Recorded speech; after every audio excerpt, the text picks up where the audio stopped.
So now we will basically start with the important kings of the Mauryan Empire, and let us start with the founder himself, Chandragupta Maurya.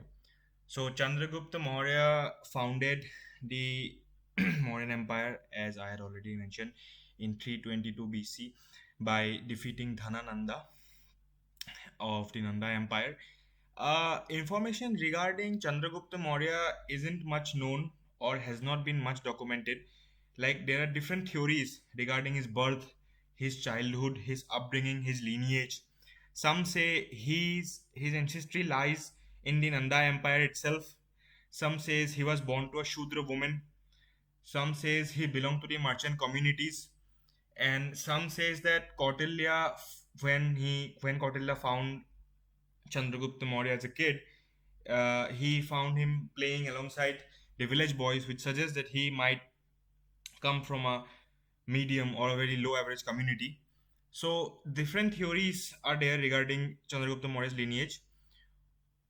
And one thing is for sure that Chandragupta Maurya perhaps was one of the greatest kings in the history of India, who fortified the areas from northwest to east and then extended his empire to a little bit of south as well. Even if he didn't do much, his successors probably did.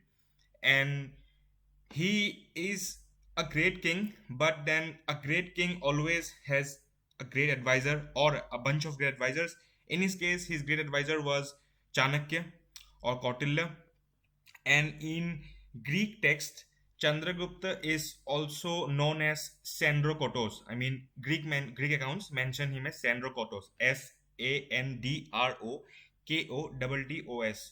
So it is believed that while Kautilya provided the strategy, Chandragupta executed it. They both combined raised the mercenary army of their own.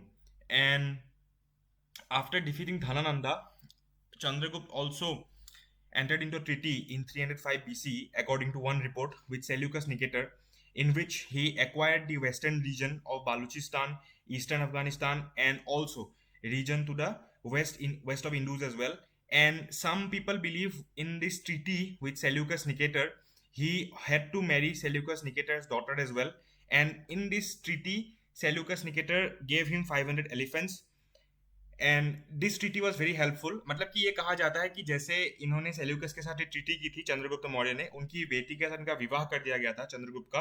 और इस treaty के साथ जो है इनको काफी ज्यादा material help मिला था, बिकॉज इनको 500 हाथी दिए गए थे, उसके साथ साथ काफी और युद्ध के सामान वगैरह दिए गए थे, जिसकी वजह से चंद्रगुप्त मौर्य को पर्सनली बहुत ज्यादा हेल्प हुआ था.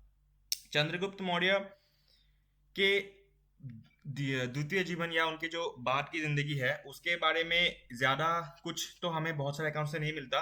It's only of the fact that he is most of the time that he spent in later age was due to expansions, and once the expansions ended, he renounced his throne when his son Bindusara became the king, and he took up the Jaina religion. He became a Jaina monk and he became a disciple under the Jaina teacher Bhadrabahu.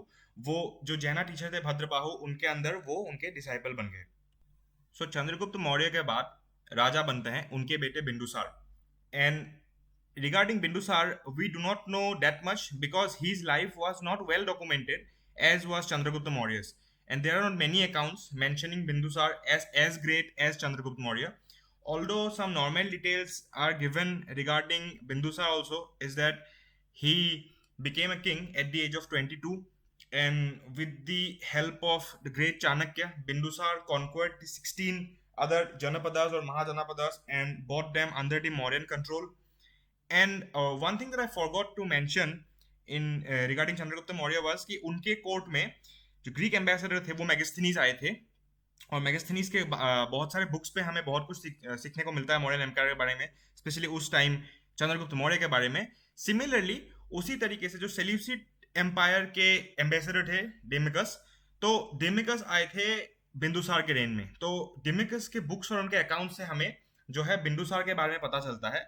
Although इतनी ज्यादा information नहीं दी गई है इस king के बारे में, सिवाय इस फैक्ट के कि बिंदुसार ऑब्वियसली चंद्रगुप्त मौर्य के बेटे थे, और बिंदुसार जब रूल कर रहे थे तो उन्होंने बाकी किंगडम्स तो कॉन्क्वेट किए ही थे, वो साउथ तक वो कहा गया जाता है कि ही extended his empire to the southern part of India as far as Karnataka, I mean, as far as present day Karnataka.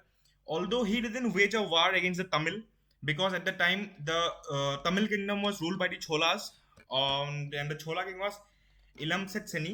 तो जो रूलर थे छोला किंग इलमसेट सेनी, उस टाइम पे वो रूल करते थे, एंड कहा जाता है कि दोनों के बीच फ्रेंडली रिलेशंस थे, ऑल्दो इसके बारे में ज्यादा डॉक्यूमेंट्स हमें देखने को नहीं मिलते हैं. So Bindusar also later on, you know, took the same path of as his father Chandragupta Maurya. He believed in the Ajivika sect. जो Ajivika sect है, ये एक फिलोसफी है, ये एक पुरानी फिलोसफी है. बिंदुसार उसमें बिलीव करते थे. तो बिंदुसार के बारे में बस हमें इतना कुछ ही जानने को मिलता है, एंड ये कि कुछ according to some accounts Bindusara died around 270 to 273 BCE. The next king in the list is Ashoka. Ashoka एक ऐसा नाम है जिसके बारे में शायद almost more than half of the Indians know about.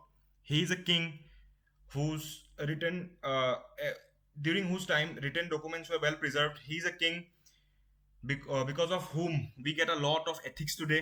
Like एक किंगडम कैसे रूल करना है, एक किंगडम में धर्म कैसे फॉलो करना है, वो सब हमें बहुत हद तक अशोक के एडिक्ट्स जो हैं उन्हीं से हमें पता चलते हैं.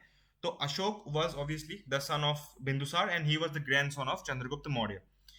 तो बहुत ही कम एज से we get to know about Ashoka as he was believed to be a brilliant commander who fought valiantly in the revolts in Taxila and Ujjain. Taxila और उज्जैन में जो विद्रोह हुए थे उसमें उसको क्रश करने में अशोक का काफी बहुत ही एक बड़ा महत्वपूर्ण रोल है.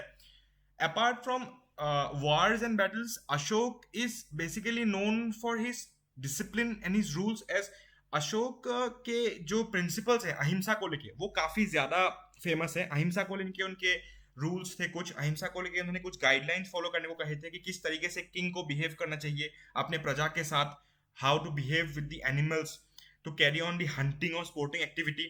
तो ये सब हमें बाकी के लेटर इंस्क्रिप्शंस में देखने को मिलता है अशोक को लेके. एंड अशोक के जितने भी अकॉम्प्लिशमेंट्स थे, वो जो उनके एडिक्स हैं, EDICTS, जो अशोक के एडिक्स हैं, हमें उन सब में देखने को मिलते हैं. One of the greatest events or perhaps the most greatest event in the history of Ashok himself as a person is the Battle of Kaling. जो कलिंग का युद्ध हुआ था उसमें कहा जाता है कि Ashok personally lost more than 10,000 man. ये एक रफ एस्टिमेट फिगर किया जाता है, 10,000 उन्होंने खोए थे. Although the total estimate is made to be around more than 100,000. And personally, as a human being, this battle changed him a lot. This battle taught him the real value of human life and how warfare can contribute to nothing. Ashok's reign of almost 40 years, according to some historical inscriptions, can be seen as the rule of a monarch whose reign was full of peace and harmony. Ashok के आज भी बहुत से monuments, memories हमें देखने को मिलते हैं, artifacts. One of the most important is the pillars, the stupas, because later on Ashoka converted himself to Buddhism. वो उन्होंने बुद्धिज्म फॉलो करना शुरू किया, उन्होंने बुद्धिज्म प्रीच करना शुरू किया था. एंड हमें जैसे जो सांची के स्टूपास हैं या अलग अलग जगह पे जहाँ पे अशोक के एडिक्स हैं, जहाँ के उनके मोनूमेंट्स हमें वो सब देखने को मिलता है.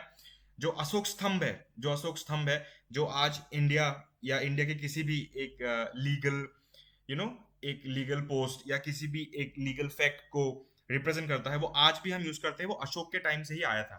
सो बाद में अशोक को हिस्टोरिकल बेसिस पे टाइटल लेता था Ashoka the great. It's because of the life that he led, because of how valiant he was in warfare, how good he was as a king. And last में उन्होंने जब बेसिकली एक religion को खुद में उन्होंने एम्बेड किया वॉरफेयर छोड़ के, वो हमेशा से उनको एक हीरो के हिसाब से दिखाता रहा है. And it established him as one of the best kings in the history of